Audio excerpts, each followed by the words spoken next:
Hi guys, I'm Clarence C. Solis and I'm here to share the gospel or the good news. Kunin natin Bible natin at turn ang booking to Isaiah 60 verse 22. The least one shall become a clan, and the smallest one a mighty nation. I am the Lord, in its time I will hasten it. So para ma-understand pa natin is sabi doon, for when the time is right, I the Lord will make it happen. Nasabi din doon ni Lord na sa tamang oras, papayagan ko na mangyari yung isang bagay, di ba?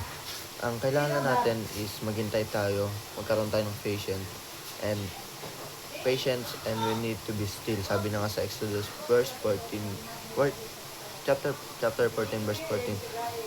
The Lord will fight for you, you just have to be still. Kailangan lang manatili ka, kailangan lang mo, hindi mawala yung faith mo. Bagkus, mas mag-grow pa yun araw-araw at mas lumakas pa para kay Lord, diba? And mag-wait tayo sa tamang oras sa mga lahat ng bagay. Yun lang guys, and that's all always.